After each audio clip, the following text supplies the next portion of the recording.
every single time, dude. You keep releasing these mega threads with cool ideas. I keep loving going through them. So today we're going to go through as many of your ideas and some of mine that I've already made from home, and we'll see what we can get to. First one, cynical genius illusion. Cynical people are seen as smarter, but sizable research suggests they actually tend to be dumber. Cynicism is not a sign of intelligence, but a substitute for it, a way to shield oneself from betrayal and disappointment without having to actually think. Yeah, so this is actually based on a pretty large study, which was conducted in 2018 by Stavrova et al. And it's basically what they did was they did a series of surveys to test the hypothesis that cynical people are more intelligent, because a lot of sort of TV popular culture portrays cynical people as intelligent. So you see characters like Dr. House, played by Hugh Laurie in that show, Sheldon from Big Bang Theory. A lot of these characters tend to be very cynical, very pessimistic, but also geniuses. So it's become a bit of a stereotype. So these researchers decided to test this by actually doing a massive study, which involved like 200,000 people in 30 different countries. And it was a series of surveys, firstly to test their cynicism, and secondly to test their competence, their sort of essentially their IQ. And it was interesting because they actually found the opposite of what a lot of people believe, which is that cynical people actually tend to be lower IQ, or at least lower in their performance of cognitive tests. And it's actually very interesting because they sort of posit as an explanation for this, the idea that cynicism is basically a evolutionary heuristic to basically save people from having to think. It's basically a way to protect yourself against betrayal, to protect yourself against any form of kind of treachery, including treachery of your own expectations. And I can see how this would have probably been a useful heuristic, say about 100,000 years ago. They in the study, they describe it as the better safe than sorry heuristic. So it's this idea that, for instance, if you're out there and you're in a low information environment, so let's go 100,000 years back into the past, right? So we don't have the internet, we don't have TV, we don't have books, we don't have real knowledge. We're in a low information environment. We're in the middle of a forest, and we see this alien looking fruit on a tree. And we have the choice whether we can eat it or not eat it. And we don't know what this fruit is. We've got no books. We've got no understanding of it. We've never seen it before. So in that situation, the best thing to do is to default to believing that it's dangerous. Because obviously one fruit, if you eat it and it turns out to be harmless, is not going to benefit you that much. But if you eat that fruit and it turns out to be poisonous, that's the end. So obviously from that point of view, it makes sense to have this kind of pessimistic, risk-averse sort of approach to life. Now, the thing is obviously the world now is very, very different from the world that we had.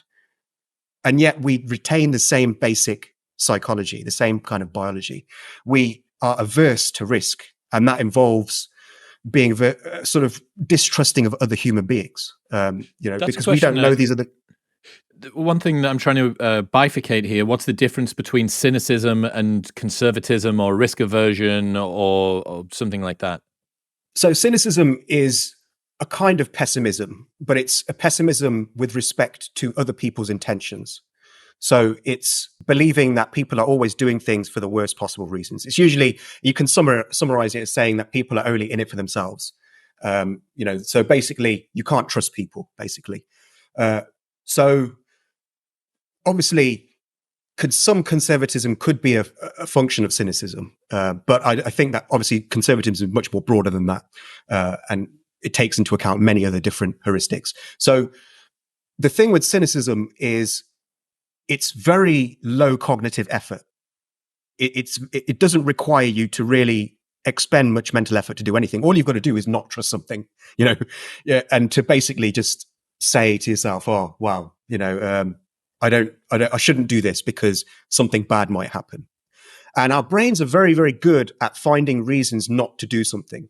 So there's this idea where if you have a hole in your roof, you could reason to yourself, on a sunny day, you don't need to repair that hole in your roof. So you would just not do it. You'd be like, oh, what's the point? I don't need to do it. It's sunny outside. It's just letting sunshine into my house. It's actually a good thing. On the other hand, if it's raining, you could also say, oh, wow, it's raining. So I don't want to get wet. So I won't go out. I might slip from the ladder and fall, you know. So your brain is very good at inventing reasons not to do things. And so we have this natural kind of cynicism. And it actually takes mental effort to overcome that.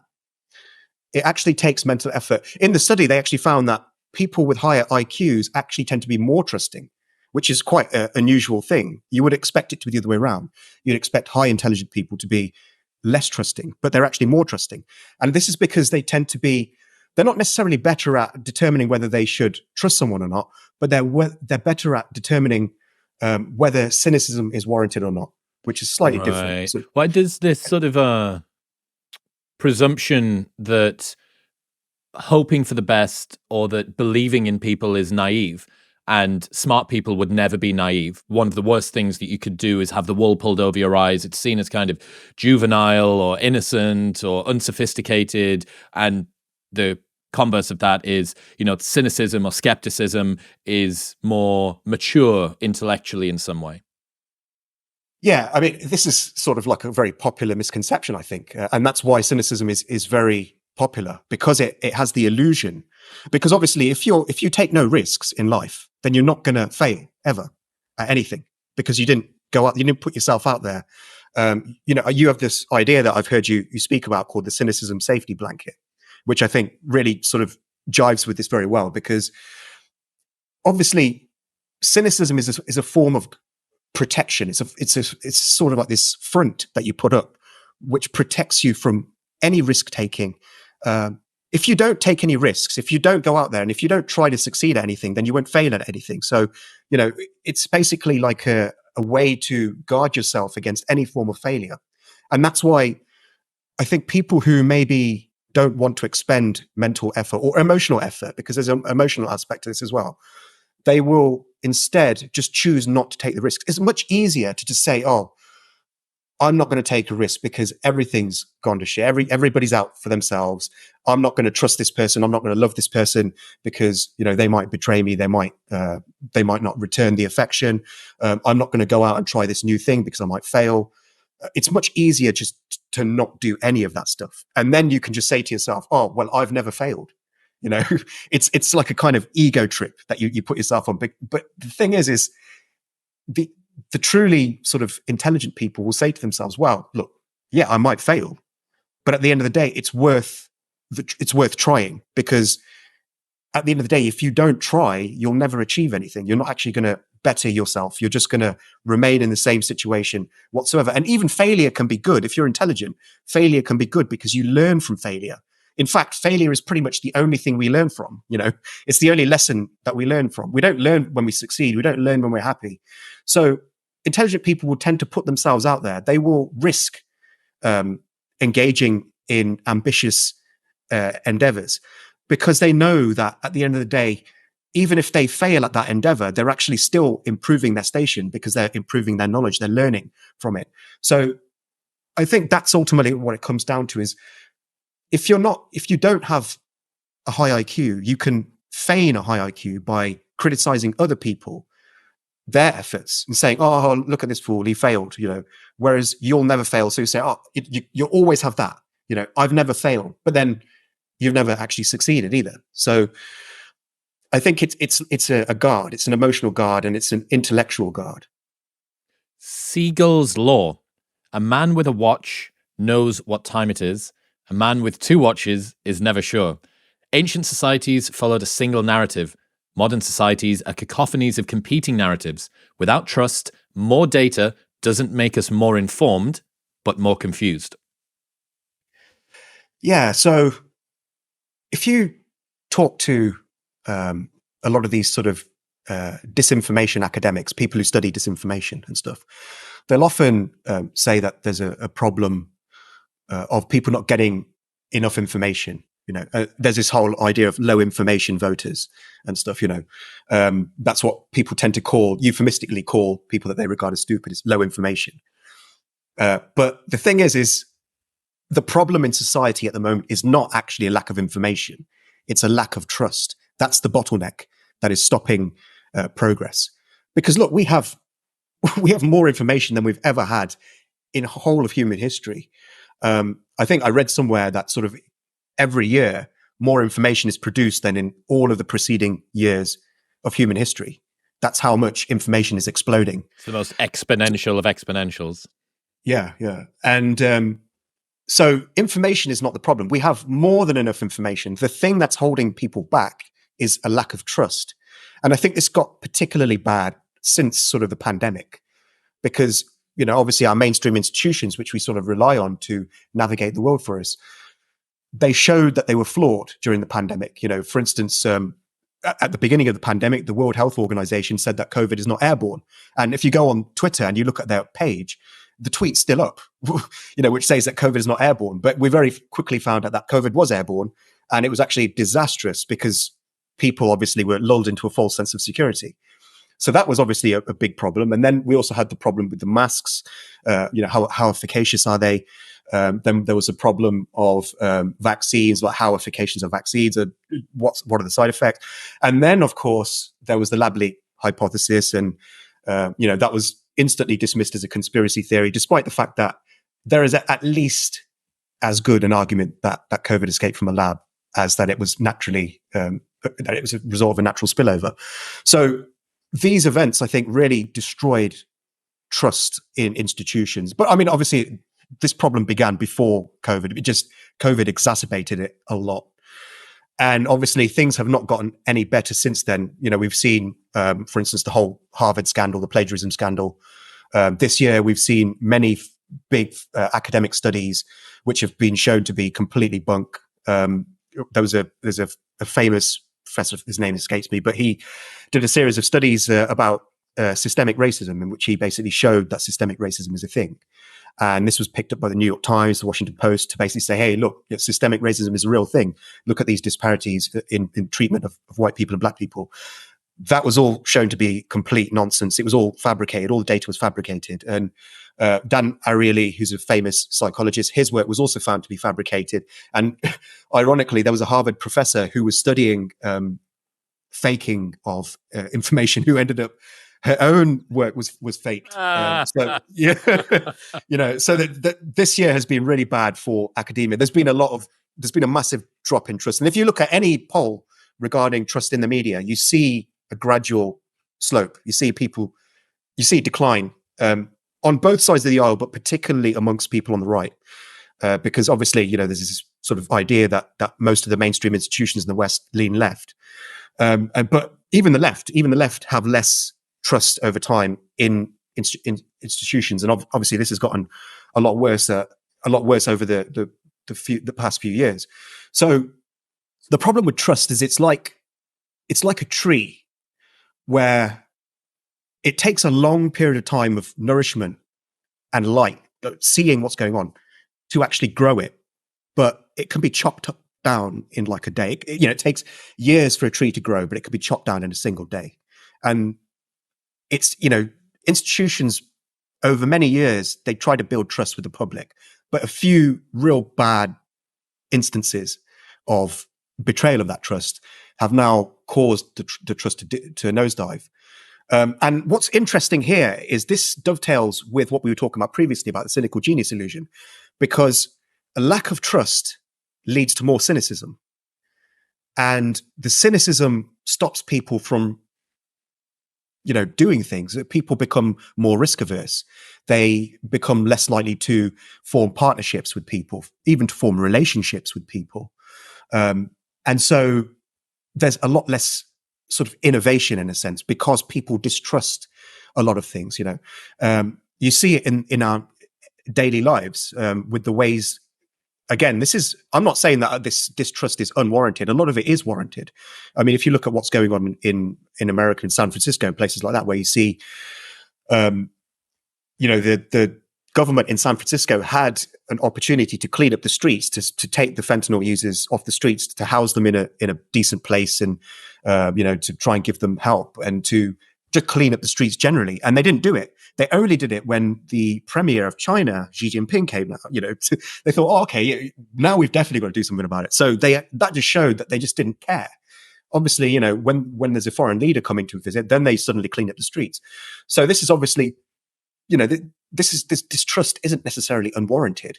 But what's happened is the result of this is that people tend to, no matter how much information you give them, no matter how much information the World Health Organization or governments or corporations even try to give people, the fact is that there's this paucity of trust.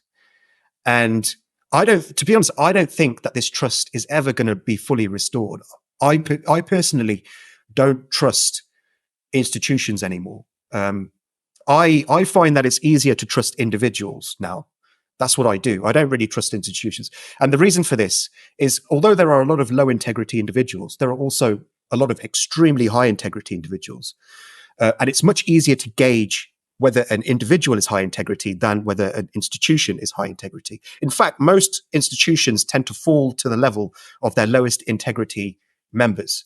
This is because corrupt people obviously tend to rise high in institutions because they tend to be more ruthless, they tend to be more dishonest, they tend to play the game.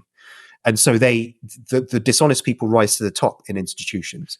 People who are trustworthy on their own in solitude also become untrustworthy due to negligence or fear or compliance or the Abilene paradox.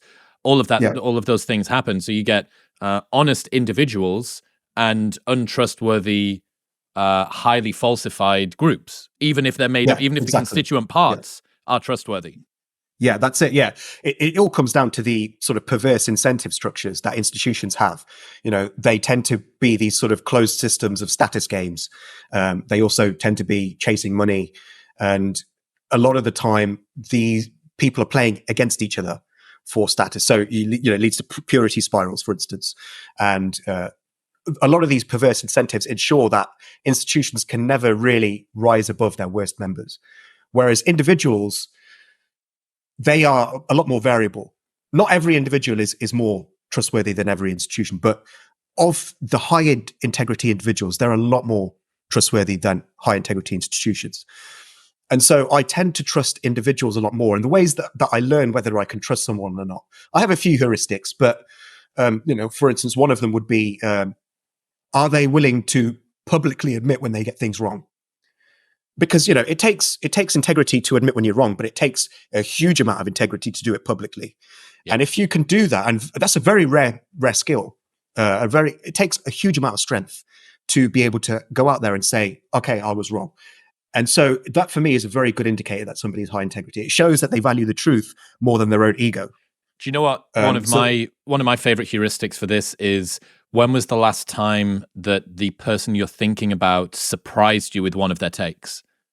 If they are very predictable with the things that they do, if you know one of their views and from it you can accurately predict everything else that they believe, they're probably not a serious thinker. They've just absorbed some ideology wholesale. What you want is someone who you don't always necessarily agree with, but definitely you can't predict. Like, obviously, most people do fall in some sort of grouping of ideologies. That's why we tend to have people that birds of a feather. But yeah, when was the last time that this person surprised you with something that they commented about?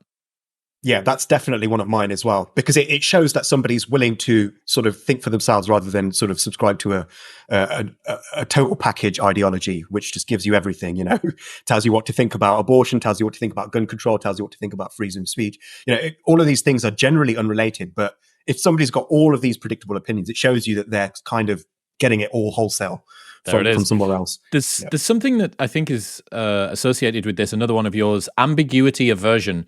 People tend to find uncertain outcomes less tolerable than bad outcomes. De Burker et al. 2016 found that test participants who were told they had a small chance of receiving an electric shock exhibited much higher stress levels than those who knew they'd certainly receive an electric shock.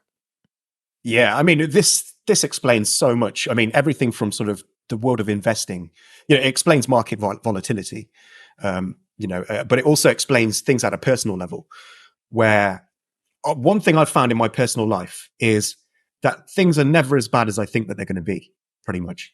Like it's a very simple thing, but I find that the anxiety of expecting what or trying to expect what's going to happen is often worse than the actual even the worst eventuality.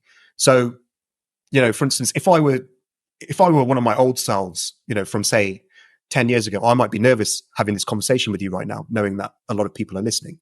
And I would probably be playing in my head a lot of times where it could go wrong. I might say the wrong word, I might say something really bad. I might say the N word or something accidentally, and then that's it, Yeah. And I would think about the worst possible scenario, right? And that would really give me nightmares. But then I would find that even if the worst did happen, it probably wouldn't actually be that bad. Not that I'm actually going to say the N word, but it would just, it's things are always worse in your mind because your mind is more terrifying than reality. Your imagination is more terrifying than reality. It's a more skilled sort of scaremonger than reality, because it knows your worst fears. And so I think when you're uncertain, you can often imagine extremely bad outcomes because you're in that uncertainty. That's where your imagination runs riot. That's one aspect of it. With regards to the ambiguity aversion that you're talking about with the electric shocks, again, it's managing the anxiety of uncertainty that takes a bigger toll on somebody than actually just resigning themselves to the worst outcome.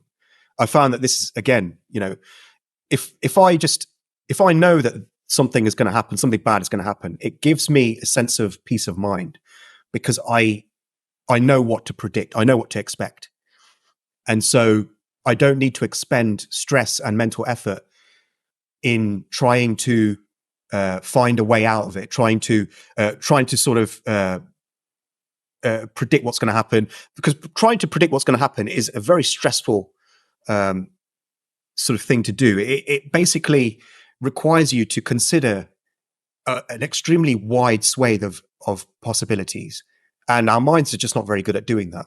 If we have just one path ahead of us, even if that's a bad path, even if it's got a ditch at the end of it, it's much easier to just continue along that path and say, okay, so when it happens, I'll deal with it, than it is to say, okay, which of these paths has got a ditch at the end? How many steps away is it? But every step you take, you have to be worried that you might fall down that ditch. So it's the stress of having to navigate possibility, which ends up causing more mental discomfort than the actual bad outcome itself. Do you think that ambiguity aversion explains some of the conspiratorial thinking, doomsday cultish fads that we've seen, that it actually closes down the potential optionality of the world to one bad thing, but it gives you a sense of certainty as opposed to leaving you open to ambiguity? Yeah, absolutely, 100%. Because I think there is one thing that's scarier than a conspiracy of people plotting everything, and that is no conspiracy of people plotting everything. That everything is just rudderless. That society's rudderless, basically. Nobody knows what they're doing. Everybody is just kind of trying to navigate the world as best as they can. There is no overarching plan. That's scary, also, and so it leads to uncertainty when you don't know what to expect, when you can't blame your problems on a single thing. That leaves so many paths ahead of you that you just become overwhelmed, and you just kind of the stress of trying to work out which path is the true one. That is an underrated form of stress. Whereas the stress of knowing that there's a group of bad people out there who are plotting everything, that actually isn't really stressful at all. In fact, it's actually quite interesting, because then you want to go online and you want to learn more about them. There's a degree of certainty about it. Yeah, I came up with this idea called anxiety cost. So in the same way as you have opportunity cost, the amount of time that you spend thinking about a thing that you could have gotten rid of had you have just done the thing. When you wake up in the morning, you need to meditate, walk the dog, go to work. The longer that it takes to meditate, the more times you have to have the thought, I still need to meditate today. that is a very effortful thing to do. And this is like a protracted version of that. There was this from Matthew Syed in the Times. This is back in 2020. Psychologists have conducted experiments to shed light on why people lose or at least suspend rationality. One experiment asked people to imagine going to a doctor to hear an uncertain medical diagnosis. Such people were significantly more likely to express the belief that God was in control of their lives. Another asked participants to imagine a time of deep uncertainty when they feared for their jobs or the health of their children. They were far more likely to see a pattern in meaningless static or to infer that two random events were connected. This is such a common finding that psychologists have given it a name: compensatory control. When we feel uncertain, when randomness intrudes upon our lives, we respond by reintroducing order in some other way. Superstitions and conspiracy theories speak to this need. It is not easy to accept that important events are shaped by random forces. This is why, for some, it makes more sense to believe that we are threatened by the grand plans of malign scientists than the chance mutation of a silly little microbe. Yeah, absolutely. I think it explains so much about why we dramatize reality. We tend to sort of turn events into stories because it's much more orderly. If you try to comprehend the world as it actually is, your mind will be overwhelmed. There's so many variables going on all over the world, like that we have to reduce things down to simple patterns, which we call stories, in which we basically we have we collapse the sort of web of causality down to a single thread. And that makes life a lot easier to sort of comprehend, even if it's not completely true what we believe, but it's true enough that we can get on with our lives and just kind of, not have to worry about it. So much of our brains. What you're looking for with any kind of sort of sense-making, truth-making system is, I want to be able to move through the world with reliable, predictive accuracy of what's going to happen. But really what's deeper than that is, I just don't want to expend that much mental effort trying to work out what's going to happen. And the difference between those two allows this to slip in, which is what monothinking is, right? If every single problem in the world is because of capitalism or the climate change or the libtards or the whatever, if every single problem is due to the same solution, that's because the demand for answers outstrips your ability to supply them. So you just retrofit one answer to all questions. Yeah, absolutely. Again, it's a cognitive sort of, it's an energy saving mechanism that people engage in. And I think, it just explains so much of the current landscape, the current sort of online landscape in particular. It explains tribalism. It's much easier just to, for instance, I saw this really good tweet by Michael Malice. I think he's been on your show many times, unfortunately. Yeah, and he said, I haven't got it in front of me, but he wrote something like, he said, people don't see the world, most people don't navigate the world by a true and false filter, but by an us and them filter. And so it's like this: true and false is too much of a cognitive demand. Trying to work out what's true and false, it's just way too much effort for most people. And it requires statistical analysis. It requires looking at hard data. It requires sort of suppressing your own emotions.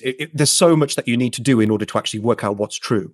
Whereas if you just adopt a very simple us versus them heuristic, it's so much easier. And you can still get on in your life, because if you have an us versus them sort of strategy, then you're going to be in the same boat with a group of other people who will help you, sort of navigate the world, and they'll become your allies. So it's just so less cognitively demanding to do that.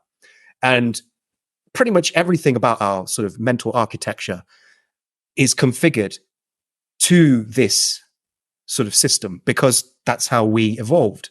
When we were hunter-gatherers, we lived in tribes, and we sort of engaged in tribal warfare. So everything that we've just been talking about, this pattern matching and everything, is all in the service of tribalism, ultimately. So we will see the best in what our allies say, and we will see the worst in what our enemies say. We'll interpret it in the worst possible way. We will see signs in the clouds that sort of portend that God is on our side or whatever. He's on our side, and he hates the enemies. Whatever it is, we'll find patterns that justify an us versus them sort of attitude naturally. That's what comes naturally to us, and it also explains why we see things in terms of drama rather than data. I think this was one of my other sort of concepts that I was talking about, compassion fade.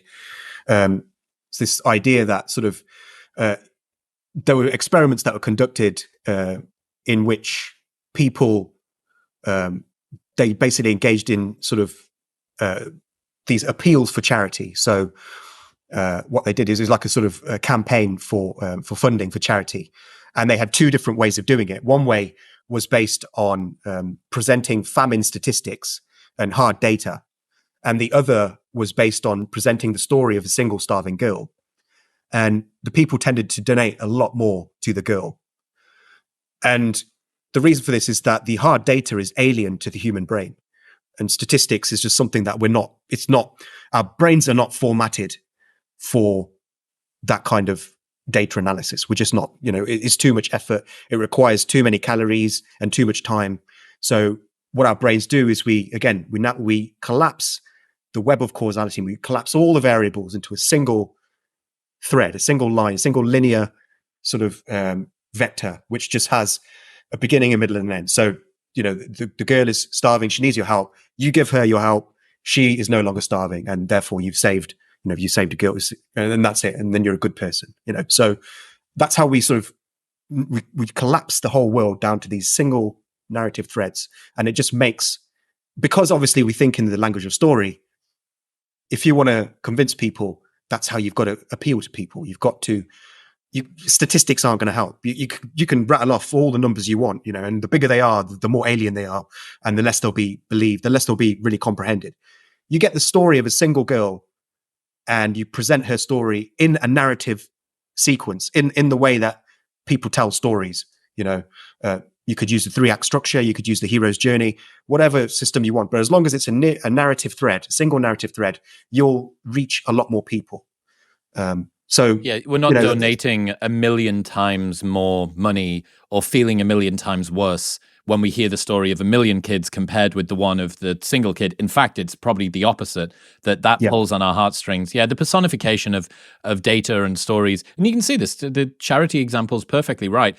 They are split testing into oblivion what the most effective way to pull on people's heartstrings is. Like they know. Yeah. So if you want to find out how to motivate people's behavior, just watch a charity advert, because they're not doing the thing that doesn't motivate behavior. They're doing precisely the thing that motivates behavior. And they'll have had behavioral scientists and behavioral economics guys. They'll have had Rory Sutherland will be in there, and the copywriters and all the rest of it, split testing everything.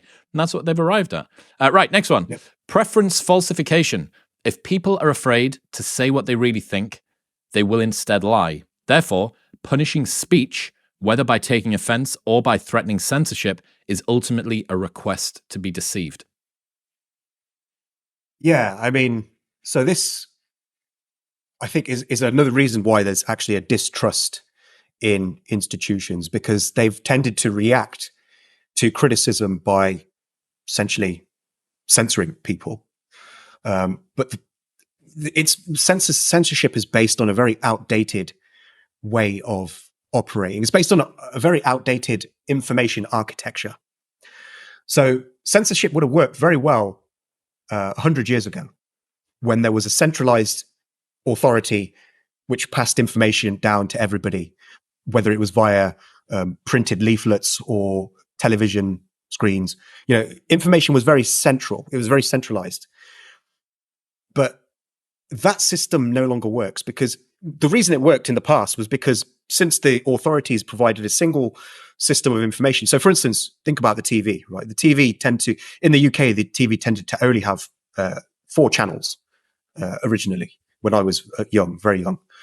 And those 4 channels all tended to have the same sort of narrative. So if you wanted to censor certain information, you could just basically, you could pass a law, because this was broadcast media. So they were beholden to government intervention. So you could pass a law saying that, the 4 channels are not allowed to talk about this. So therefore, now none of that information is going to get beamed into people's homes. So now nobody can ever know what that information was. But that kind of sort of centralized information structure no longer exists. All information in the West, at least, is decentralized, or it's decentralizable, in the sense that somebody can pick up on anything now and make it go viral. So now censorship doesn't work. Now what happens is people are well aware of what's being censored, and you have this thing, obviously, the Streisand effect, where when people learn what's being censored, then they want to know what that thing is even more. You know, in the past, like the further back into the past we go, the less likely the Streisand effect was, because people wouldn't even know what was being censored since information was centralized. But now, because information is everywhere, that information is going to leak out. People are going to know what's being censored. People are going to know, even if they don't know the precise thing that's being censored, they're going to know what kind of information is being censored from them, because somebody's going to spill the beans somewhere because of how interconnected everything is.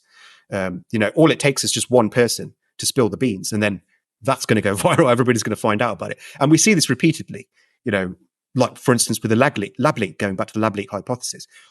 Immediately, as soon as Facebook and Twitter and everybody else tried to stifle that story, it went viral and everybody was talking about it, because it just isn't possible. Yeah, Hunter Biden, that's another perfect example. There's many other examples. You know, as soon as one organization tries to censor something, other individuals will immediately raise the alarm. And as soon as that happens, everybody now wants to know what that thing was censored. They want to know why it was withheld from them. This is, you know, this thing called reactance, sometimes called the backfire effect, where when you say people can't have something, they become even more adamant that they want it. They want it even more, you know? And so this leads to essentially a backfire. You know, that's what's called the backfire effect. And what happens is that people then decide that, hang on a second, if this is being withheld from me, then it's going to obviously, I mean, I'm veering off a little bit from the original thing, but so that's one aspect of it. But like, another aspect of this whole censorship thing is that when people realize that they can't say certain things, they instead will lie, and they're not going to change their beliefs. Like I said, the backfire effect means that people don't become, if you censor people, they're not going to become less likely to believe that thing. They're going to become more likely to believe that thing, you know? And the only thing that's going to change is that if they know that they're going to get banned for saying something, they'll just lie. Yeah. But it's not going to change their thoughts.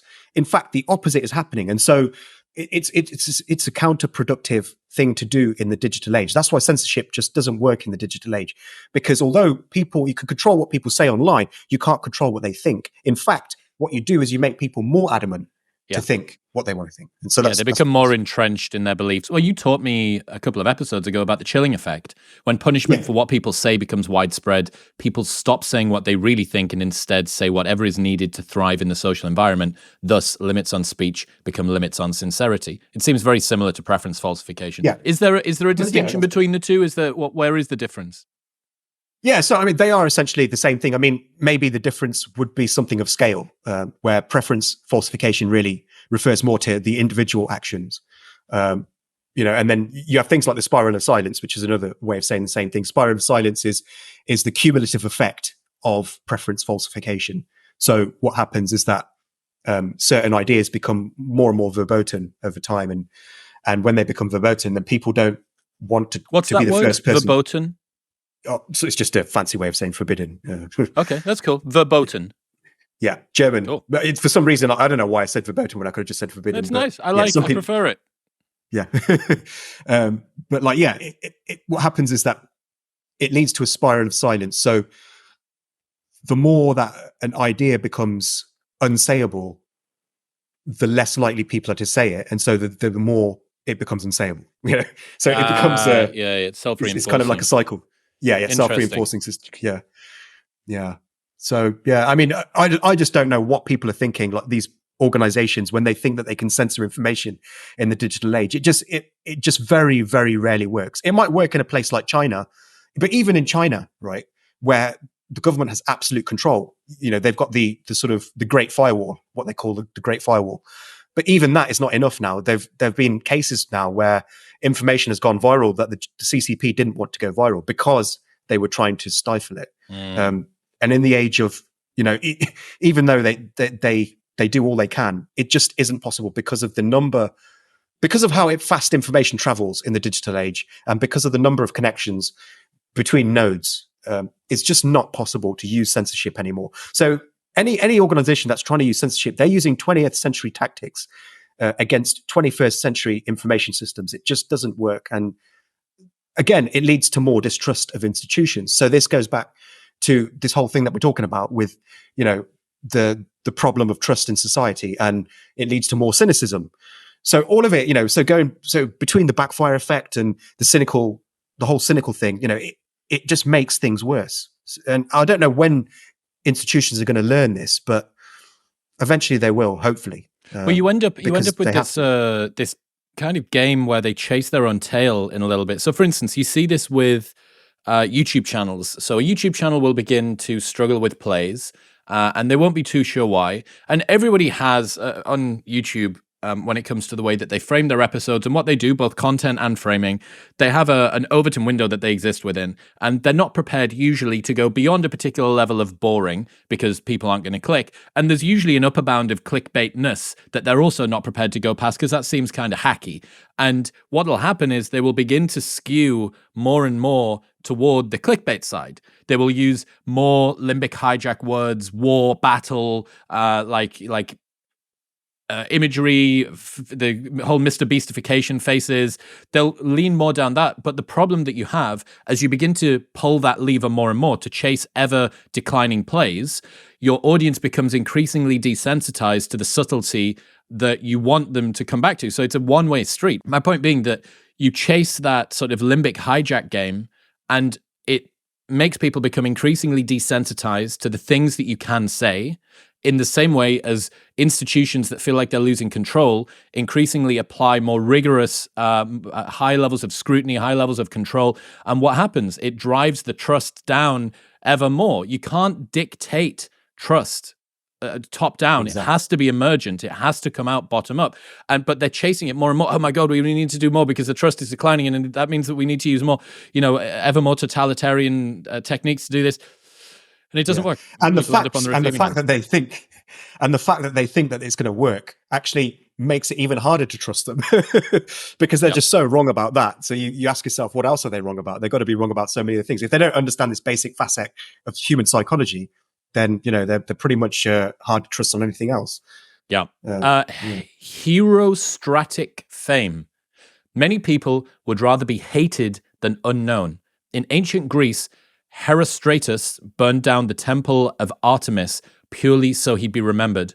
Now we have nuisance influencers who stream themselves committing crimes and harassing people purely for clout. Yeah, so this has become a serious problem now, I think. So I don't know if you know who Jack Doherty is. I do. This sort of world of IRL streamers and Jack Doherty. Tell me when I get this wrong. There are a few of them. He appears to kind of start fights in person and has massive bouncers / security guys with him, most of whom seem to be black. And then they will sort out whatever the issue is by punching or choking out the person that Jack just started some beef with. And then the internet goes completely crazy by saying this dude started on somebody, then got his 6'7" behemoth of a security guard to step in and smash some kid in the face. And now he's getting paid millions of dollars and has a Lambo and lives in LA or something. Exactly. Yeah. And he's not the only one. I mean, this is a whole trend, there's people like Mizzy, for instance. You probably know about Mizzy as well. Who was the guy who was going into libraries and ripping up the books whilst filming the librarians to see what they would do. And then you have like, Johnny Somali, who would go out and start harassing people in the streets and recording their reactions. And he actually went to Japan, and it's quite interesting because first he got knocked out. He got hit in the face and knocked out because in Japan they don't screw around, right? And then he got arrested, and now he's in jail. At least last I heard, he was in jail. He's in jail in Japan, right? So there is occasionally comeuppance, but I mean, most of the time there is no comeuppance for these influencers, and they just go out there and they harass people in the streets and they record it because they know, again, this is limbic hijacking, right? They know that by appealing to the worst, most basest impulses of the human brain, they can get a lot of eyeballs. And so they just basically, look, there's a lot of pressure on young people to have a lot of followers on social media, for instance, and they want to be popular. Everybody wants to be the cool kids. And one way to get a large following online, if you don't have other talents, is to just be an asshole. Just be an asshole and film people around you, and the people will get hate followers. They'll get hate audiences who watch them simply to hate on them. And I think people like Mizzy and Jack Doherty fall into this kind of strategy. I think Jack Doherty originally he just did some other lifestyle stuff, but he obviously found this niche and he thought, wow, I'm making way more money doing this.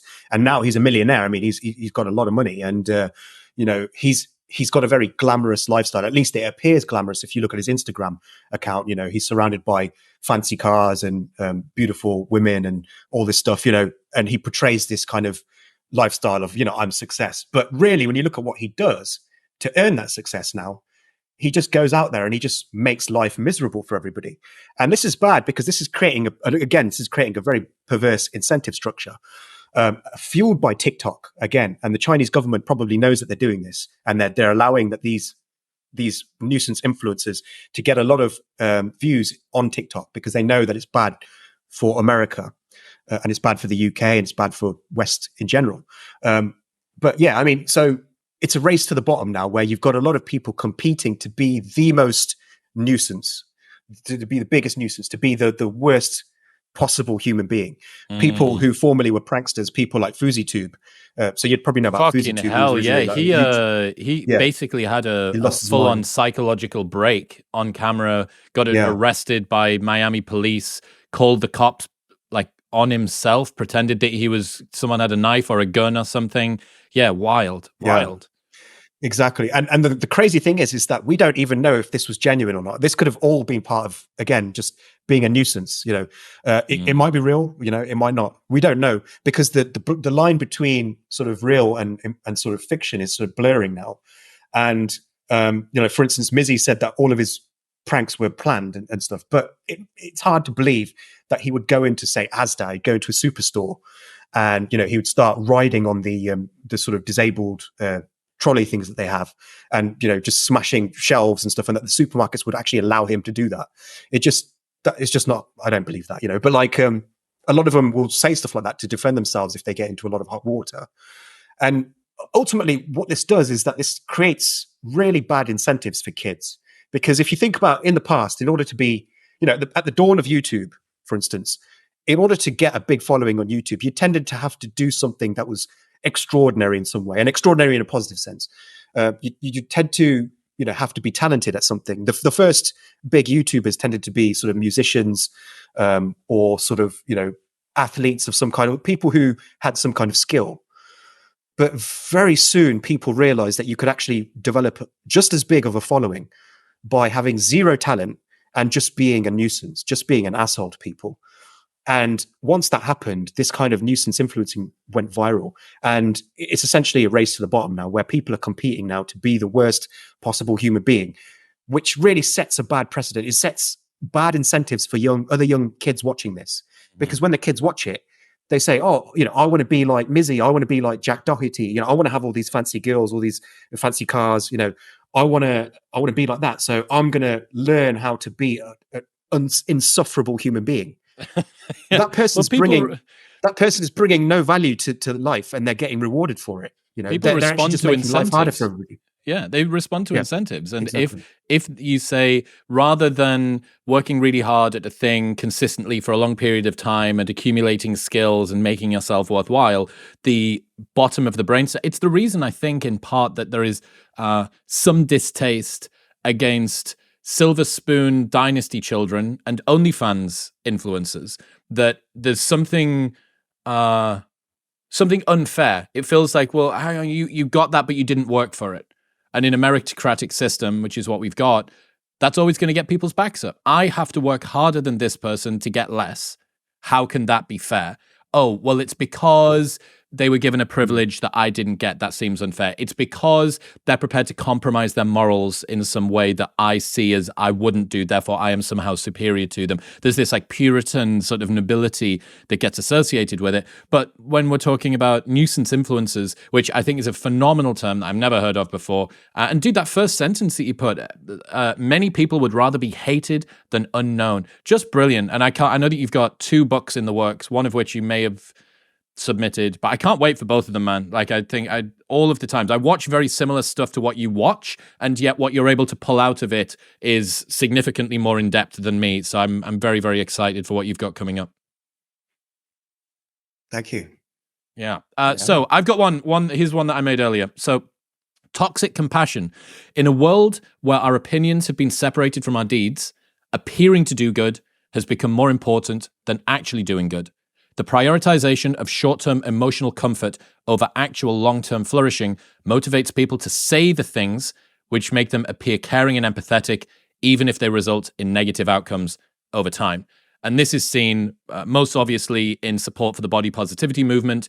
Rather than make someone feel uncomfortable about their weight, you would say that weight has no bearing on health, even if that encourages people or discourages them from losing weight, which results in worse outcomes over the long term. Same thing could have been seen for defund the police, that rather than talk about some of the challenges that are faced by different groups when it comes to policing, you say that all police are mistreating minorities, therefore the police should be withdrawn, even if the actual outcome over the long term is more poor policing and more negative outcomes for those precise minorities that you were looking to protect in the first place.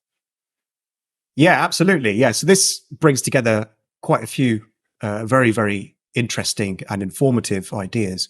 One of which it would be luxury beliefs, which I think you kind of alluded to at the end there. And also my idea of the opinion pageant, where the whole thing about the social media has caused us to sort of overvalue opinions as a gauge of character. We're sort of judged more by what we say than by what we do. And so this goes to what you were saying initially about how it's all about looking good rather than doing good, which again echoes what Elon Musk said, I think in a talk, I think with the New York Times.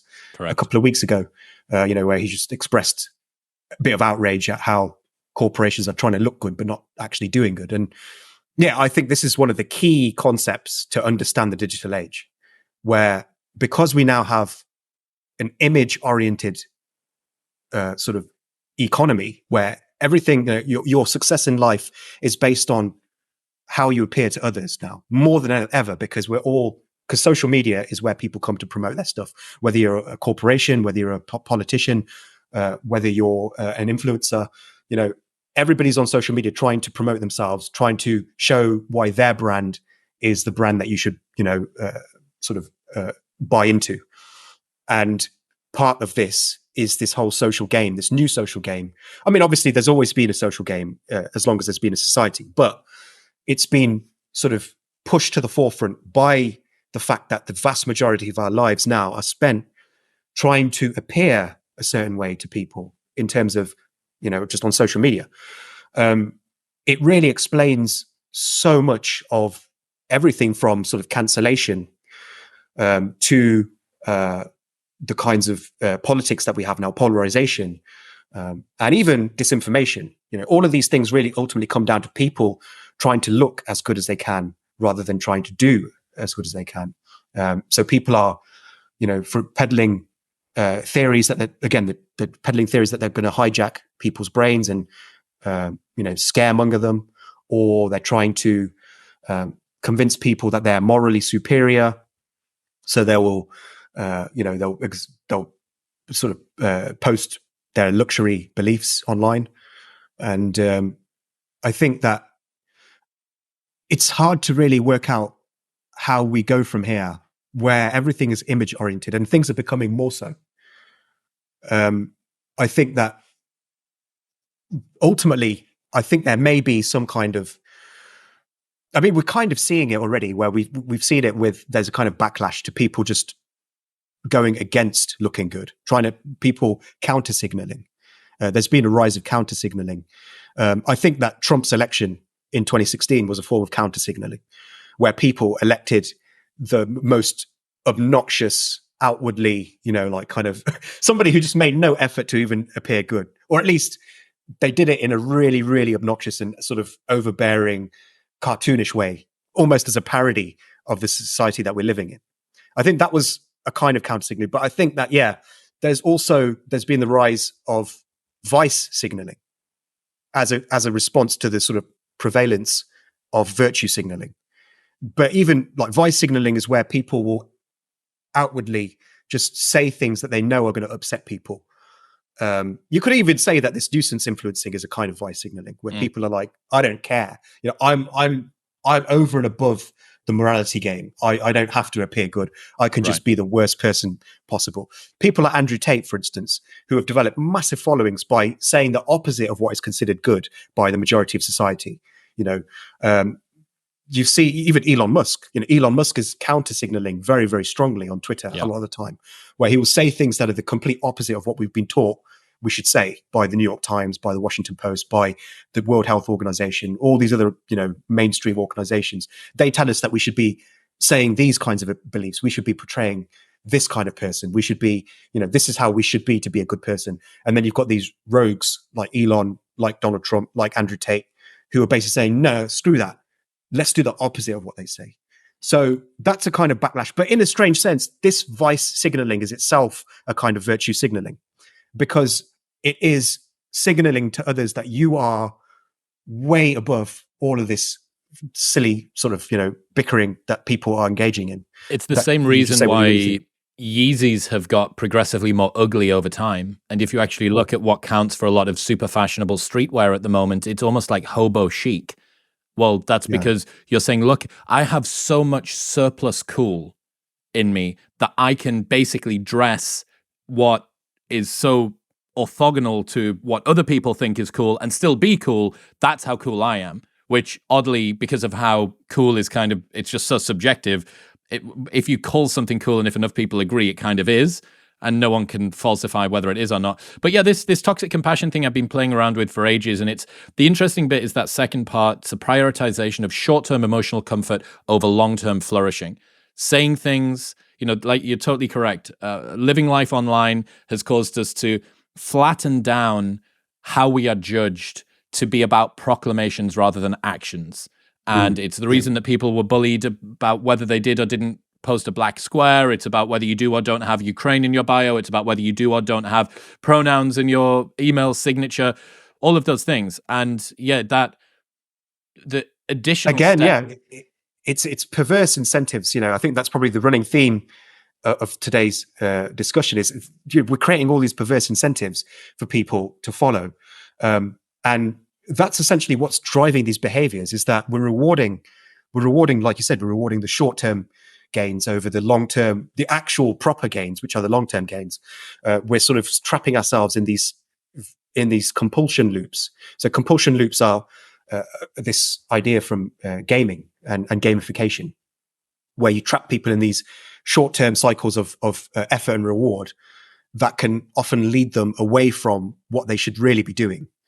And we're all getting trapped in these compulsion loops, whether it's being a nuisance, being an asshole online, or whether it's being a virtue signaler online. We're kind of all chasing these short-term rewards at the expense. Well, not all of us, but I mean, many of us are. I'd like to think that you and I are a little bit better, but I mean, we're not completely. We're not completely immune to it. I mean, dude, think about how many times anyone that's ever been on a plane, knowing that they don't have connection, gets their phone out, swipes up, cycles through a bunch of apps, even knowing that nothing can have happened. It's a compulsion. It's just it's ingrained in there. Right, next one. Tarswell's razor. Emotion causes bias, but it also causes motivation. As such, we're most likely to act when our judgment can be trusted least. Solution: don't trust thoughts you have while emotional. Instead, pause and wait for the feeling to pass before acting. Yeah, so I think everybody is not a single person, but is a collection of selves. And some of these selves are much more representative of who we are at our core than others. And I think emotion can bring out a side of us that is not really us. And it can cause us to act in ways that we would later regret. And I've found this myself. Like, I don't really do it anymore, but back in the early days, like 10 years ago, sometimes I'd get angry online if somebody said something nasty to me, and I would be spiteful and I would say something nasty back. And I would later read back what I'd written, and I'd just be like, wow, I can't believe I actually said that. What an asshole I was. I basically was just as bad as them. Like, I should be better. And I just realized that person that is saying those things was not actually me, because if I'm later regretting when I'm calm, I'm later regretting what I actually said when I was angry, then it's not really me. I'm one of the things I say is that, when you act when you're emotional, you are an ambassador for your most primitive self. You're basically acting for your most animal self because you're engaging your reptilian brain. And any decision that I've made when I've been emotional has pretty much turned out to be a bad decision. I mean, or at least it's been suboptimal. I always make better decisions when I'm mentally sort of balanced. And I think that's true of pretty much anybody. Like, if you send that email in the spur of the moment, more often than not, you're going to think, I could have worded that better. I could have worded that a lot better. So what I do now is, it's not like I'm a robot. I do feel emotions. If somebody says something nasty to me online, I get an urge to just be nasty back. I get it. Like we all do. We're all humans. But I don't. I never do it now. I never I'm never spiteful. If I reply to somebody, and sometimes I am snarky, but I tend to do it in a way that I think is more productive. But what I always do is if I'm feeling particularly emotional, I'll always wait for that emotion to pass, because it will pass. And it's amazing how often, when you let that emotion pass, and then you consider what you would have done when you were emotional, and you realize how idiotic it would have been. That's happened to me so many times that I actually am afraid of acting when I'm emotional now, because I just realize how demented I am when I'm emotional. Yeah. And I think this is true of everybody. Yeah, it is deranging, because I mean, emotions ultimately are the opposite of rationality. They are a shortcut. There's this thing called the effect heuristic, which is this idea that emotions evolve. I mean, I would say emotions evolve for two purposes. One of them is they evolve for motivation, and the other is that they evolved for decision-making in low information environments. Your gut feeling, for instance, your gut feeling is how you make decisions when you don't have enough information. And the thing with gut feeling is, it's actually often wrong. People will say, "Oh, I swear by, I've got a really good gut. I've got a really good gut feeling. I always trust my gut." But what they're doing is they're engaging in confirmation bias. They will usually remember when their gut feeling was right, but they won't remember when their gut feeling was wrong. And so they're obviously going to naturally be skewed towards believing that their gut feeling is more accurate than it actually is. And that's why I don't really trust it so much. I mean, there's something called intuition, which is a little bit more than gut feeling, which is more something that you've learned to trust over time. It's something that certain cues that you just see, and then from that you can build a full picture. But just relying on emotion alone is usually not a good strategy for decision making, because again, emotion favors short-term impulses. It favors short-term compulsion loops over long-term compulsion loops. And so this is why I think you should always, if you're going to make an important decision, just wait for the emotion to pass. It will pass. Most emotions don't last very long. Most emotions last a few minutes, and then they weaken and they fade, and that's all you've got to do. Just wait a couple of minutes, and then compare your actions when you're not emotional to how you were going to act when you were emotional, and you will realize there's a massive difference. And that way you'll prevent yourself from many regrets, I think. Semantic stop sign. One way people end discussions is by disguising descriptions as explanations. For instance, the word evil is used to explain behavior, but really only describes it. It resolves the question by not creating understanding, but by killing curiosity. Yeah.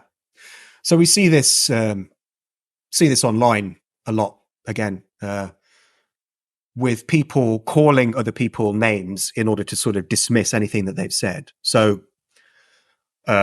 an example of this might be calling somebody a bigot, saying, "Oh, you're a bigot," and stuff, and basically saying, "Oh, why does he feel this? Why does he think that? Oh, because he's a bigot." And for many people, that's enough. Oh, okay, he's a bigot, so I don't need to listen to what he has to say anymore. But really, what is bigotry? Bigotry is not an explanation for behavior; it's a description of behavior. Right? It's a description. It's a statement that somebody is prejudiced towards somebody. Right? So it's not really. I mean, you could use it as a very shallow explanation, but it doesn't really explain much. If you really want the explanation, then you've got to delve a little bit deeper. You've got to go a bit further back, and you've got to say, okay, so this person's a bigot. So that's a description. So now we need an explanation for why is that person a bigot? Why would they say that thing? And then you would say, oh, okay, it could be many things. Like, for instance, let's use an example of classical bigotry. So somebody might, for instance, hate immigrants. They might say, oh, I hate immigrants. I just don't want these boats to just keep coming to our shores or whatever. And the standard response from many people in positions of power is to say, oh, that's just bigoted. Move on. Next question, But if you really want to understand, you've got to ask yourself, why is this person bigoted?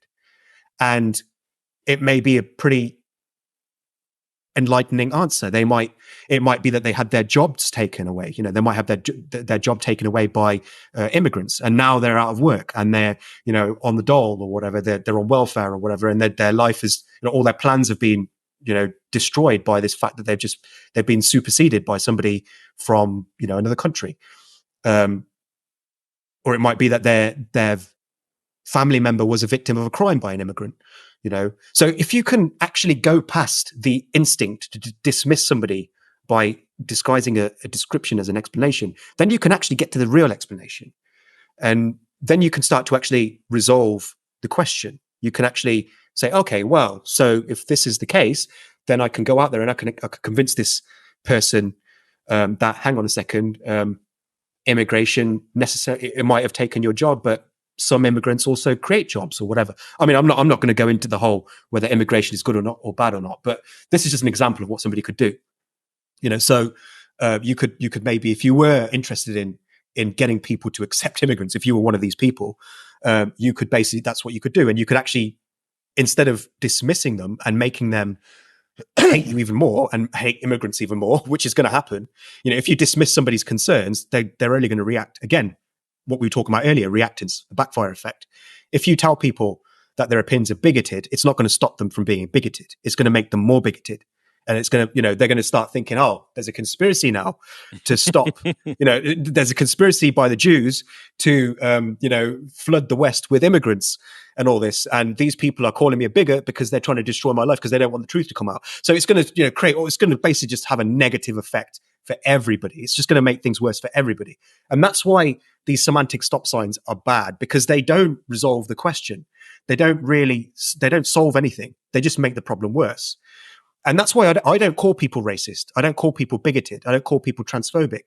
What I do is I might call something that they've said bigoted. I don't really even do that. But if I were going to use the word bigoted, because I don't like the word bigoted, I feel it's overused. I don't like the word racist. I feel it's overused. I don't think that these words really mean anything anymore. But if I were going to use those words, I wouldn't call people racist. I wouldn't call people bigoted. I would call their actions bigoted. I would call their actions racist, because I think that's much more helpful. Because if you call somebody bigoted, or call them racist, or you call them transphobic or sexist or misogynistic or fascist or any of these other words that are thrown around so casually these days, if you use those terms to describe a person, you're essentially implying that that person is irredeemable, that they are, you can't help that person because they're a lost cause, because they're just a bigot. Whereas if you call their actions bigoted, if you call their actions racist or transphobic, and I'm not advocating this, but I'm just saying it's better than calling them a bigot, because if you call their actions bigoted, that actually allows you to still see them as a human. Because I feel that calling somebody a racist is actually dehumanizing in a sense. You kind of, because especially when you consider that terms like fascist, Nazi, a lot of these terms are used to sort of paint people as the worst possible human beings. Because when you think of the term fascist, when you think of the term Nazi, racist. When you think of these terms, you think of the pretty much the worst human beings. You think of the Nazis, the sort of the Nazis of Germany in the 1930s. You think of the Ku Klux Klan. You think of really bad human beings. You think of people who lynched black people. You think of the worst human beings, and so it's dehumanizing in a sense because you're portraying people as villains. You're saying this person is a villain, so I can just discount everything that they say. Whereas when you call their actions bigoted or whatever, then you can say, okay, well, we can actually convince this person to behave differently. So I think these semantic stop signs are a sort of very harmful aspect of our society. And that's just one example that I just gave you. We have many other examples in which these kinds of questions that people have are just sort of dismissed by disguising explanations as descriptions. Disguising descriptions as explanations. Yes. Mac's content raiser. So this is from mutual friend George Mac. Would you consume your own content? If not, don't post it. And it's just the easiest way to work out whether or not what you're producing is actually something that you should continue producing. And I had a similar idea, a tangential idea, post-content clarity. If we presume that your body is made up of what you put in your mouth, your mind is made up of what you put in your eyes and ears, your content diet should be spirulina for your soul, not fast food for your amygdala. Yeah, 100%. I agree. I'm very selective now about the kind of the sort of content that I consume.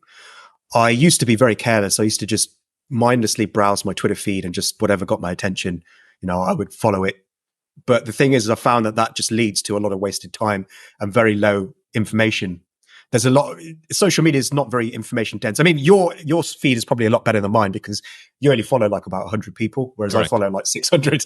That's why I hardly ever browse my feed. I usually just use lists. But I do absolutely go by that razor because I find that it's a good heuristic to use.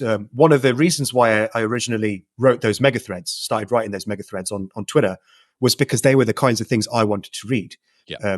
I wanted to learn about the world, and I thought, well, this would be a good exercise for me. I thought if I can get like 40 concepts that are very useful that I think can help people understand the world better, that's exactly the kind of content I would love. But nobody was doing it at the time that I was aware of.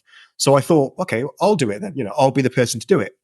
And it was interesting because, sort of 2020, I think it was right at the beginning of 2020 that I posted the first mega thread, and it went viral. And I just realized there was so many people that actually wanted to see that kind of thing, but nobody had thought of it before, even though Twitter had been around for quite a while. As far as I could tell anyway, nobody had thought of it before.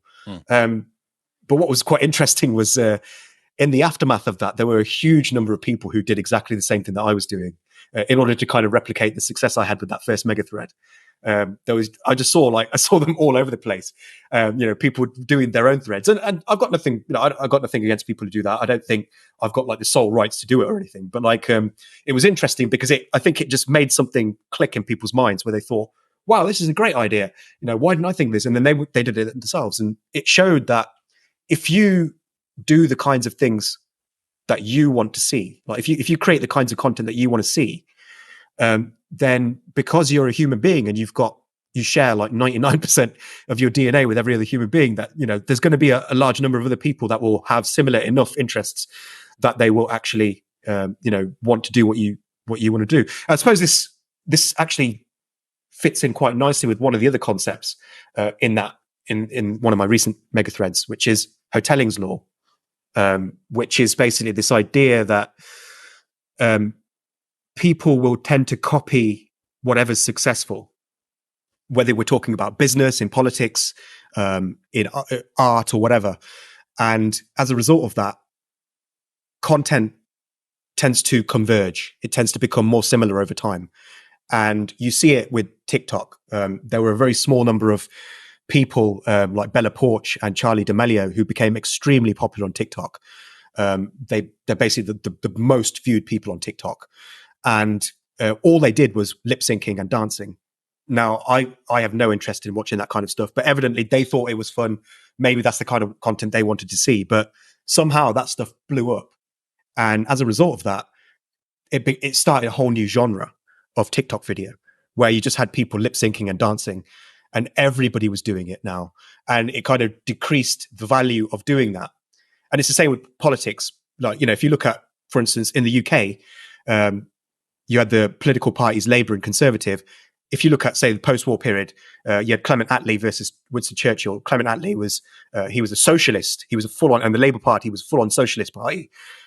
Winston Churchill's Conservatives were proper conservatives. They were like, Burkean conservatives. And over time, the two parties have moved towards the centre. So Labour's become more right-wing and Conservatives have become more left-wing. And it's interesting because the right-wing party of the UK, Conservatives, are now to the left of the left-wing party in the US.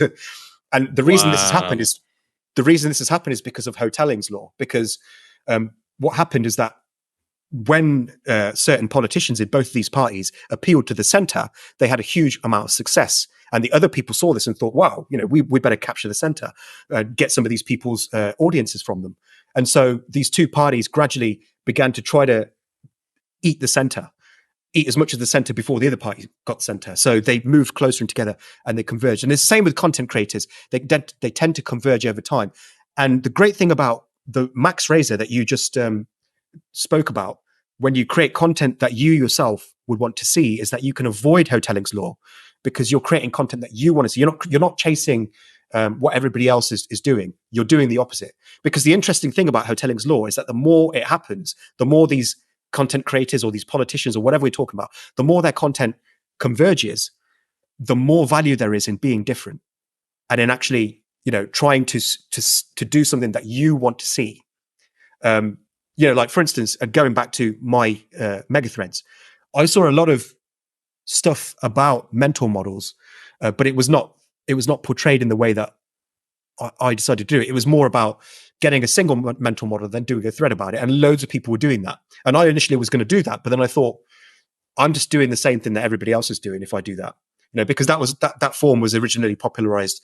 I think people like Tim Ferriss, they popularized that stuff and they became very successful with it. And it was such a good formula that a lot of other people tried to do that. And I thought, well, why don't I do something different instead? Because I decided to just go against that. And I thought, I don't want to see this. I don't want to actually consume this kind of content because I've already consumed it, because so many other people are doing it. So I thought, let me do something a little bit different and let me just create a thread of various different concepts. And so that was different enough that it actually allowed me to go viral when I did it. So it's a very good strategy to chase not what other people are doing, but what you want to see, I think. I agree. You need, I understand some people would say that if you copy successful content, you avoid making stuff which is absolutely atrocious. Like your instinct could just be completely off kilter. Like you're aiming at the target at the north and you shoot south, basically. So there's a base layer, there's a foundation of understanding writing. For instance, if you were going to do the thing, if you couldn't write, it doesn't matter how good your idea is, it's not going to work. If you don't understand how Twitter works, if you don't understand the concepts, if you can't portray them in an interesting way, there's like a lot of things that you need to get in place. But once you've got basically the rules of the game, you can then start to maybe step outside and completely break them. So for instance, with these listicle style episodes that I do, and they're some of my favorite, and I think that they keep the episode moving really quickly. I know that me and you, when we finish these episodes, feel like we've been in a fucking fever dream for 2 hours. And we're like, how's it been 2 hours already? And I did them with Hormozy, I've done them with Sean Puri, I've done them with George Mack, I've done them with yourself, going through a list of things, because that would be fun to me. If I left this like pressure hose bukkake of like insights about human behavior, I would have left an episode going, wow, that's cool. And yeah, it was something that was my instinct. Now, that being said, it's framed in a way that we know works for the algorithm. It's presented from a tech perspective in a way that we think is engaging. Dean edits these things in a way that keeps stuff engaging. So again, we're playing within the physics of the system in some regard, but we're also trying to give our own spin on something with something new. And Douglas Murray has said this as well, like follow your instincts. Your instincts are a pretty good guide. It allows you to be unbelievably unique. And it allows, like, if you're interested in something, there is a pretty good likelihood that some non-insignificant minority of other people are also interested in it. And given how broad the access that you have on the internet is now, you only need some non-insignificant minority of other people to have a massive audience, like millions of people. Absolutely. Yeah, that's one aspect of it. And another aspect is that if you are genuinely passionate about something, if you're genuinely interested in something, you will make it interesting to other people. Yeah. Because you'll be passionate about it. If you're just chasing, metrics, if you're just looking at what other people are doing and then you just copy them, your passion is not going to be in it. You're not going to be interested in it. You're just going to be interested in getting as many views or whatever. You'll be chasing the wrong metrics. The right metric is interestingness to you. Because if it's interesting to you, you'll make it interesting to other people, because your passion is contagious. And I think that's the best sort of advice I'd give to somebody who wants to sort of make a start in sort of, just being an influencer or whatever, is just to just find what interests you, right? Don't try to find what you think other people are going to find interesting, because no matter what it is, even if it's something like stamp collecting or whatever, right? If you are passionate about it enough, you will make it interesting to other people.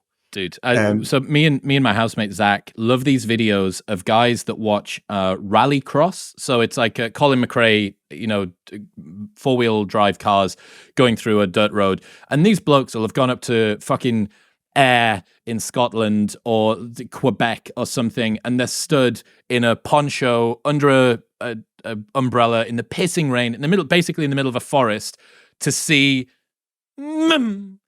that, right, for 0.3 of a second.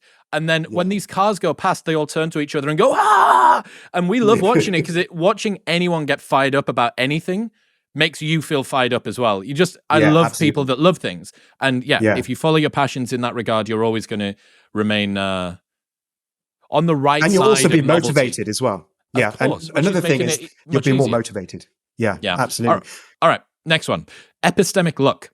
You know that if you'd lived in a different place or time, read different books, had different friends, you'd have different beliefs. And yet, you're convinced that your current beliefs are correct. So, are you wrong or the luckiest person ever? Yeah. And this is one that gets me a lot, because I find that a lot of my opinions are in sync with the society in which I live. So, I have broadly I'm quite sort of liberal in a sense, I wouldn't say that I'm actually a liberal, but I have very liberal views, and we live in a liberal society. And I find that it's hard to extricate my beliefs from the time and place in which I'm living. I always wonder, what would I believe if I'd say been born in sort of India, for instance. If I'd been born in India, what would I believe there? If I'd been born in the 19th century, what would I believe? If I was born into a rich family rather than a poor family, what would I believe? And all of these things make me question my beliefs, because I think to myself, my beliefs seem to be quite local to where I'm living in time and space. I think this is very true of religious people in particular. So if you think about, say, a Muslim person, a Muslim obviously believes things that were originally sort of a belief system that was invented in the 7th century Arabia. But what would happen if that person was born before the creation of Islam? So if they had been born sort of in the 2nd century, would they still be a Muslim? Obviously not. Would they still have Muslim principles? Obviously not. And this is interesting, because Islam is supposed to be a religion for all times and all places. That's its sort of main claim to fame. And so, although there's this concept in Islam called Jahiliyyah, which is about basically this idea that before the coming of Islam, there was ignorance. Still, you've got to ask yourself, surely that means then that being born before the creation of Islam means that you're not going to have the advantage in God's eyes of somebody who's born after the creation of Islam, because the person who's born after the creation of Islam is going to be more likely to follow Islam than the person before. So there's this weird sort of, disparity there. And I think you could extend this to any belief system, communism, for instance, as well. Even, if you're born before the creation of communism, you're not going to be a communist. And so, it's like, would you be different if you were born? Would a communist be different if they were born before the creation of communism? Of course they would. And so how can they be sure that their belief is right? Do they just happen to be born at the right time in history to have the right beliefs? that's why my solution to this problem is to try to find beliefs that are as universal as possible. So one way that I can gauge whether a belief is a good one is whether I can view myself as having believed that no matter what time or place I was living in. And it's not a perfect system because obviously knowledge is constantly growing. And, obviously I wouldn't know the germ theory of disease 1,000 years ago, but I do believe it now. And I think I'm pretty justified in believing in the germ theory of disease, given the evidence for it. But as a general rule, I think it's a pretty good one where you think about, is this belief a product of the society in which I'm living, or is it one that can be applied to any time and any place? And the thing with the germ theory of disease is even though it didn't exist 1,000 years ago, it would still have helped me 1,000 years ago. It would still have been beneficial to believe in it 1,000 years ago. So I think that's a good heuristic to use in order to determine whether your beliefs are real. It doesn't matter if they're a product of your time. What it matters is, will they be useful in any time and any place? That's the kind of universality of a belief. So if your beliefs wouldn't work very well 1,000 years ago, then that's a good sign that you're probably just imbibing what you're learning from the present day. You're kind of, you're myopically sort of trapped in the present moment and in the present place. So yeah, I think universality of applicability is what you want to look at. So can you apply it universally? And if you can, then that's a sign that it's a good belief. So Rob Henderson put something in his newsletter a couple of weeks ago, and I gave it a name. So I've come in at the end and thrown like a pretty bow on top of something which I really like as an idea. So I called this the intellectual's treadmill. Some thinkers, as they rise in prominence as a result of their interesting ideas, gradually devote less time to reading and more time to lucrative opportunities. This is a mistake. They are neglecting one of the core habits that made them so interesting in the first place. I think I'm guilty of this. I tend to read less than I used to, but I think I definitely agree with it in general. I think one of the problems with a lot of thinkers is that they tend to just resort to the same set of tools that got them famous. So a classic example of this would be somebody like Nassim Taleb. He became famous through a handful of concepts like anti-fragility, the Lindy effect, skin in the game. And these obviously, they're great ideas. They're really good ideas. And that's why they became popular. But since then, what I've noticed in him is that he tends to sort of try to apply these concepts to pretty much anything that happens. This is the golden hammer, isn't it? The golden hammer. Yeah. We've spoken about this before, the golden hammer. And it also sort of links in with another thing called the toothbrush problem, where the toothbrush problem is basically where intellectuals treat theories like toothbrushes. They don't want to use anybody else's. They just want to use their own. That's so the opposite. That's the opposite of me, who just shamelessly repurposes everybody else's. Well, I think that's the healthiest way to be. I think oftentimes, it's when you just rely on your own theories, you're just closing yourself off from so much learning and so much knowledge. And that's why I try not to do these things, But I mean, it's hard because when you do become famous for a certain idea, you develop a certain brand, and you want to you want to overstate the kind of importance of your ideas. So obviously, Taleb got very famous from his 3 major ideas, and tail risk and all the other ideas that he's come out with. And so he's incentivized to, instead of learning new ideas by reading books, to just double down on his own ideas by just constantly writing about them. And so that's obviously going to get him more clout, because the more important his ideas seem, the more important he seems, and the more opportunities he's going to get to sort of expound upon various social issues and apply them to, his golden hammers to those. Well, I remember hearing Peterson a while ago. It's probably 5 years ago. He was on Rogan, and he was, really at the crest of this huge growth curve that he was on, maybe just after the Kathy Newman interview, something like that.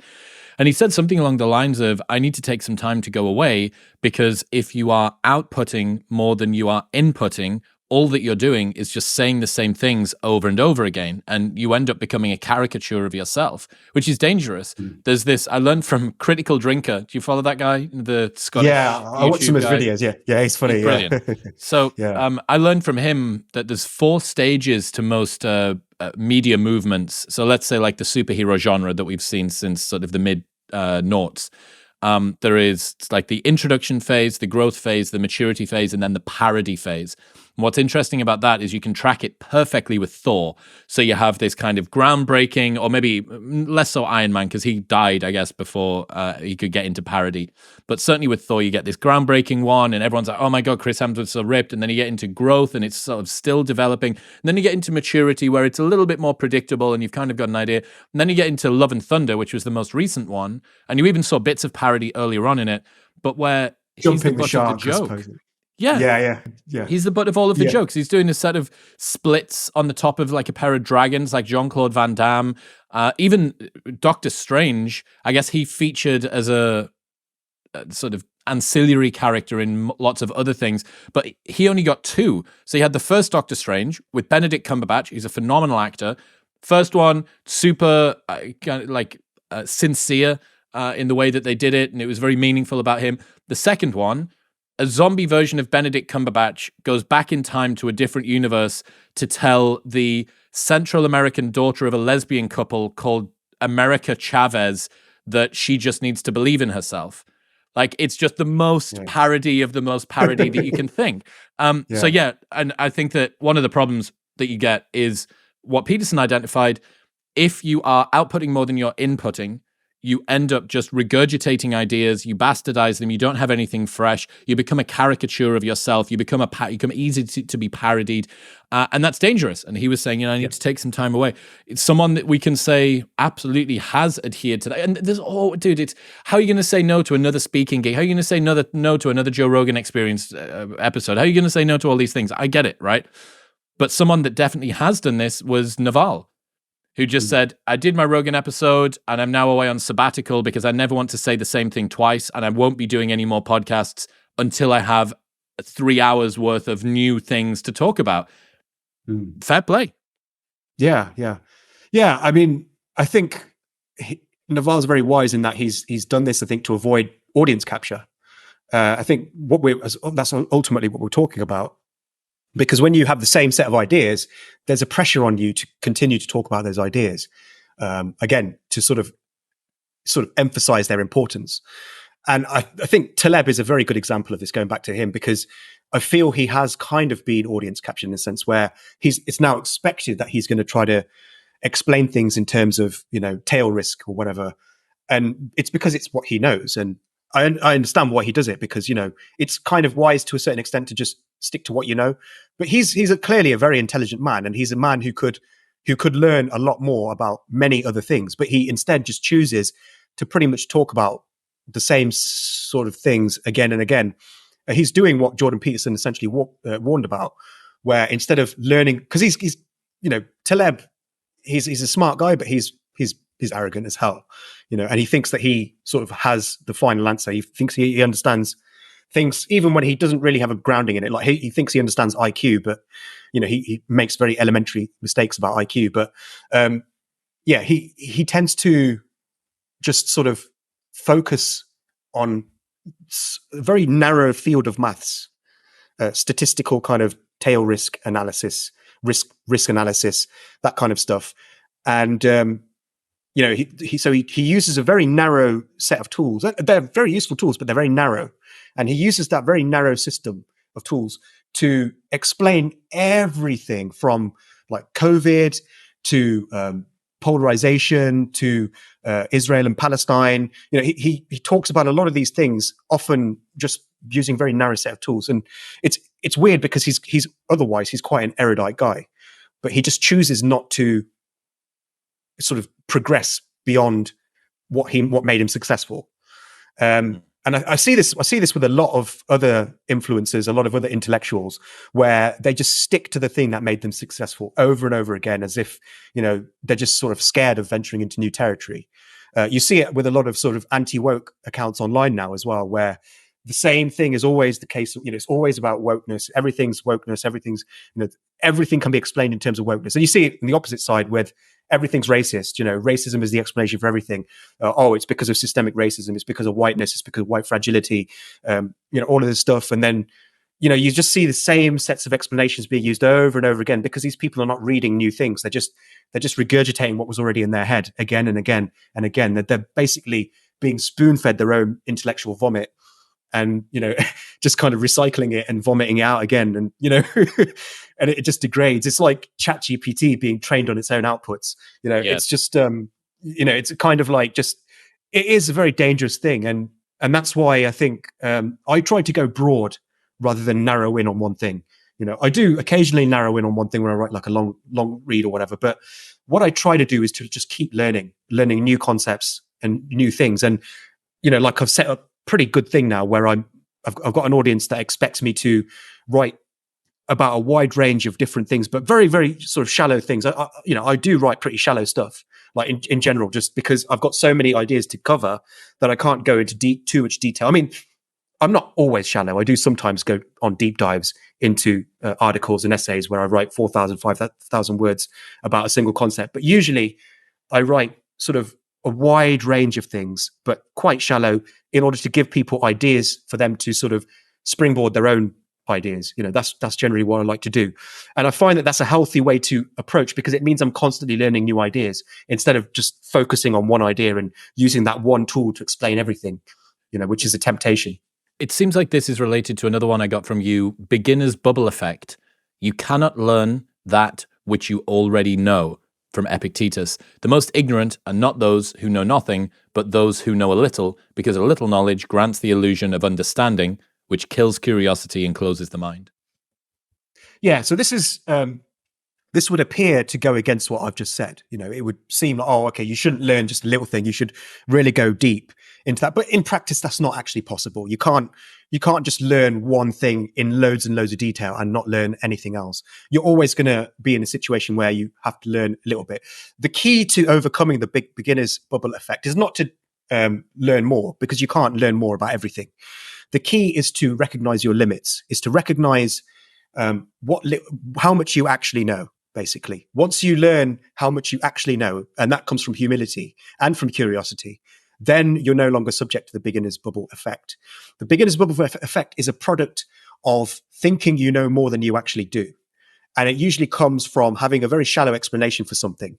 Because once you have a shallow explanation, you think you have the full explanation. It's just the way our brain works. It kills your curiosity. When you have a shallow explanation for something, it fools your brain into thinking that you understand it. And that's where the danger lies. So I'm not saying you shouldn't just learn little things. In fact, I actually advocate the opposite. I think you should learn a little about a lot. Rather than learn a lot about a little, I think you should learn a little about a lot. And the reason for this is, this goes to Philip Tetlock's work. Philip Tetlock is one of the founding sort of fathers of decision theory, along with sort of people like Robert Cialdini and Daniel Kahneman. They founded sort of the field of rationalism. And Tetlock's all about predicting the future. He's basically, because the true measure of how rational you are and how much truth you have is whether you can predict the future consistently. If you can't, because only truth allows you to do that. You can't bullshit your way to predicting the future. That's one thing you cannot bullshit. So you have to know the truth in order to be able to consistently predict the future. And that's why he's into the whole thing about super forecasting. And he basically found that the people who were most accurate at predicting the future, because he did a series of trials which were actually involved the CIA, there was a massive funding from the CIA. He did some pretty crazy stuff in the 1980s, where he basically did these competitions to see who could predict the future the best. And people adopted various strategies of various kinds. This phenomenon became known as super forecasting. And what Tetlock found was that the people who tended to be the best at predicting the future were not the people who knew a lot about a little, but actually the people who knew a little about a lot. And this was because I think there probably are several explanations for it, but I think one of the key explanations is that the people who know a lot about a little tend to try to solve all problems by recourse to that little narrow sort of sliver of information that they know really, really well, because they feel they're safe on that territory. and they don't want to venture outside of it. So they tend to try to, they view everything through the lens of what they know really, really well. Whereas the people who know a lot about it, know a lot about a little, a little about a lot, they tend to be a lot more generalist, and they are more flexible in their thinking. And so this is why I would advocate, if you have a choice between specializing in just a small number of topics or learning a little about a lot, I would advocate the latter, because that puts you in a good territory to sort of be flexible in your thinking and learn. You can then learn, if you want to know more about a certain thing, you can learn about it. And there's a concept called the curiosity zone, which is when you learn when you learn a little about a lot, what happens is that your curiosity gets stoked and you want to learn more, because curiosity is not stoked by an absence of knowledge. It's stoked by having a little knowledge, because when you have a little knowledge, curiosity is the desire to fill gaps in knowledge. And in order to have gaps in knowledge, you need to have things, you need to actually learn things, because a complete absence of knowledge is not a gap in knowledge. You need to learning something teaches you what you don't know. Yeah. And a gap can only exist between two objects. You can't have a gap without, empty space is not a gap. It's got to be in the middle of two things. So if you learn those two things, then you have a gap now. You have a gap in that knowledge, and that gap is where your curiosity blooms, basically. So if you want to stoke your curiosity, if you want to sort of, evoke curiosity in yourself, then the best way to do that is to learn a little about a lot, because that way you'll want to know more. It'll motivate you to want to know more. And so, yeah, that's what I would definitely advocate is doing. That's why I like to be more of a generalist rather than specializing in a single, sort of concept. I think it's much better to do that. Yeah. Agenda setting theory. Most of the time, what's happening in the news isn't actually important. It only appears important because it's in the news. The public conversation is based on whatever's reported by the press, giving the impression that this news matters most, when really it's just what was chosen by a few editors and thoughtlessly amplified by the masses. Yeah, so this is why I don't really read the news very much. I browse it very, very casually, often just once in a while. I don't really read it much, because what I've found is that 99% of the time, the news doesn't make me any wiser. It doesn't make me any more informed. It doesn't really help me in my day-to-day life. It doesn't help me understand the world any better. It's just something I do for entertainment. And I think most news is just that. It's just entertainment. I think it's entertainment that is presented in such a way that you don't feel guilty for consuming it, because you think you're learning about the world. And a lot of the time, the reason for this is that news is hijacking what we call shiny object syndrome. And shiny object syndrome is another concept, I think, from one of my recent threads, where evolutionarily, in our evolutionary history, we sort of evolved. I keep saying the word evolve, but basically we evolved to basically favor new information over old information, because new information tended to be more useful. In a low information environment, new information can often be the difference between life or death. So new information, for instance, in 1,000 years ago or 100,000 years ago, would be seeing a lion coming out from the undergrowth. That's new information. And that's crucial information. Do you know what I mean? If a lion is coming out of the undergrowth and it's charging towards you, you need to know, right? So obviously we became biased towards new information, because new information could be the difference between life or death in a way that old information wasn't. And so we have this bias towards novelty. We're attracted to the new. Anything that's new, we're just attracted to it by virtue of its novelty. And news hijacks this evolutionary impulse by providing us with new content. People are always searching for what's new. They're constantly looking for the breaking news, the big bar in red, which, say breaking news, or they're looking for, see new tweets or whatever, click the button, see new tweets, see the latest posts, all this stuff. People want to see what's the latest. They want to know what's the latest.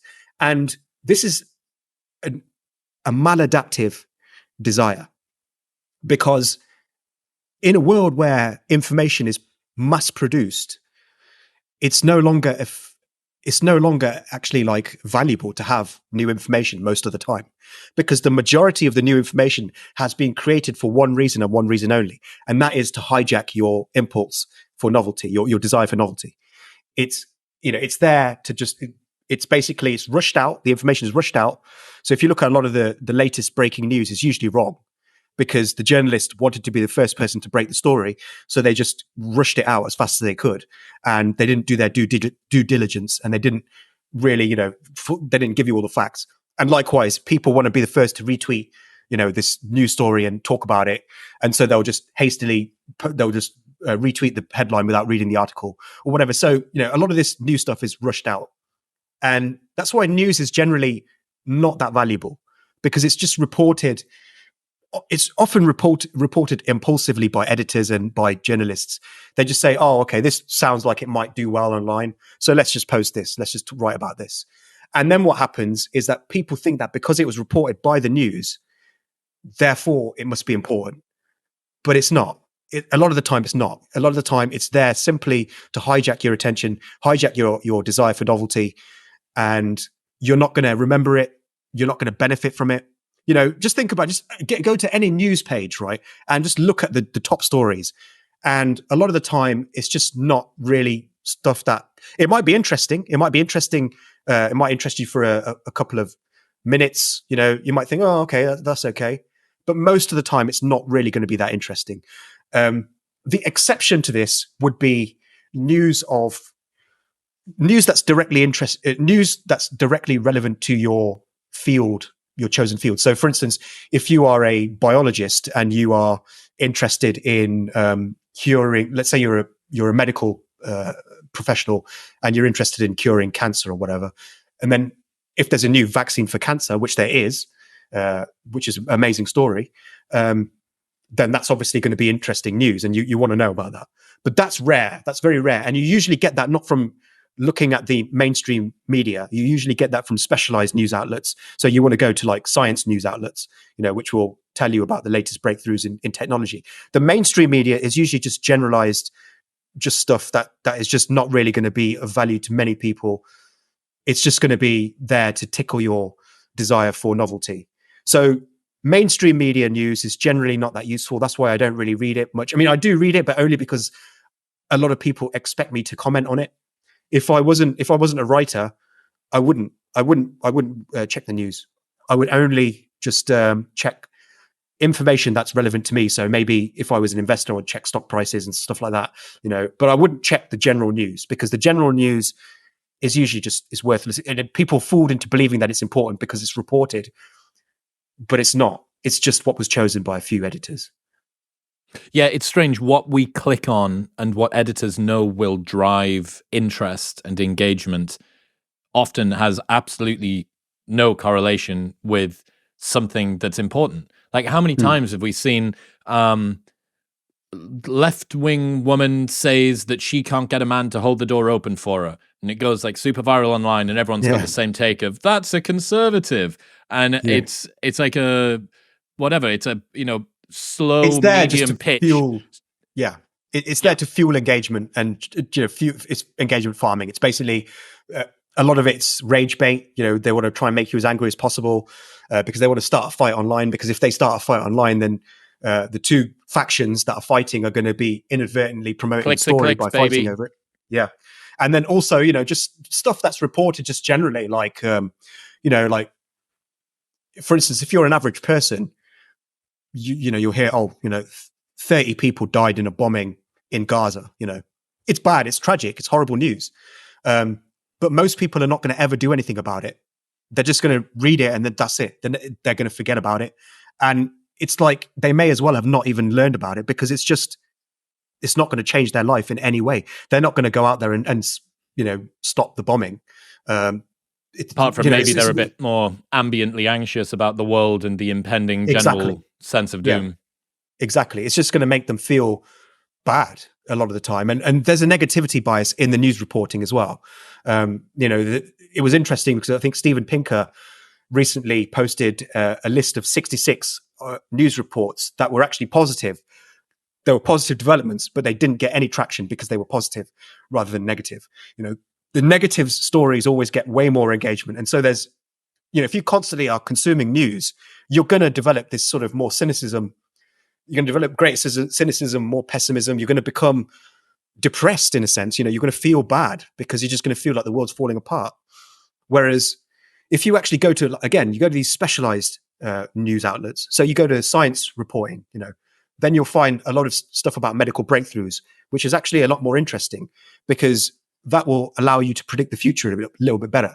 If there's been a breakthrough, then you can maybe do something about that. You can maybe invest in it. If you learn that there's a vaccine for cancer, you can invest in it and you can help the people that are actually trying to make that happen.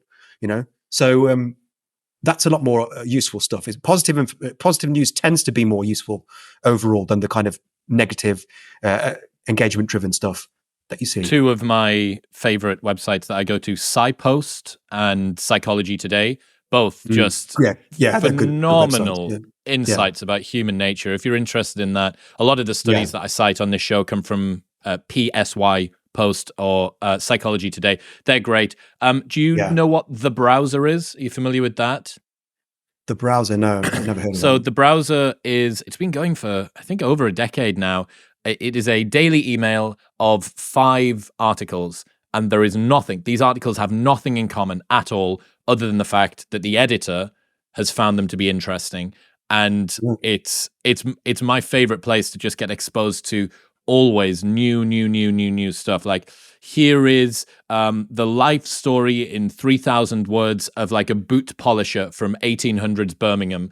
And here is some new drone technology that's coming out of China. And here is like a story about Genghis Khan and whatever. Like, it's just so varied. And literally the only single thread between them all is the guy, Robert Cottrell, I think the dude that's in charge, just found it interesting. And on the whole, it's not everyone's for me, but at least 1 to 2 per day. It's amazing. And I think it's maybe like $40 a year. And your Substack, something else that people should subscribe to, which they can go to gurwinder.substack.com. I'm definitely some sort of premium member, which I enjoy. What can people expect from you over the next few months? What's coming up? Yeah, so I'm working on my most ambitious article yet, which is going to be a long read. It's going to be about 5,000 words. I'm working on it for Unheard, but I'm also going to be posting the longer version on my Substack. And it's about gamification and how it can be used to control us, but how we can take advantage of it. That's going to be, I think, a very useful one for a lot of people.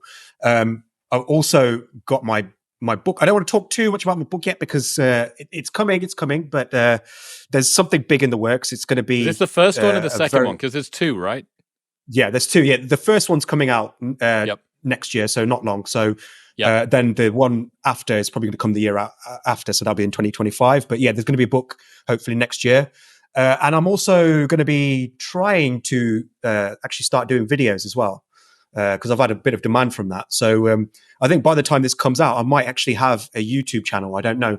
But if you're watching this and you're interested in hearing me ramble more, then you might want to search my name in YouTube. And I'm going to guess. I can give you some more if people rambling. go to your Substack, everything will be on the Substack, I'm going to guess. Everything's on the Substack, Amazing. yeah. And also Twitter, I'm going to be more active on Twitter. I've got another mega thread coming up, actually, because I'm going to do one for the winter 2024 mega thread's going to be out in about a month or 2. So that's going to be the next big thing on Twitter, but I'm going to be posting a lot more now. So because the bulk of my work on my book's done. So yeah, I'm hoping that 2024 is going to be a very productive year for me. I look forward to it, man. Yeah, if I you want to try and be as continue to do productive mega as you. threads, Yeah. You might want a bit more sleep than I get. But yeah, dude, look, I really cherish these episodes. That's 2 hours that's gone by in literally no time at all. Once the next mega thread's up, you will come back on. We will talk about it again, and we will have more fun. But for now, ladies and gentlemen, Gurwinder Bhogal, thanks so much for today, mate. Thank you. Always a pleasure, Chris. If you enjoyed that episode, then press here for a selection of the best clips from the podcast over the last few weeks. And don't forget to subscribe.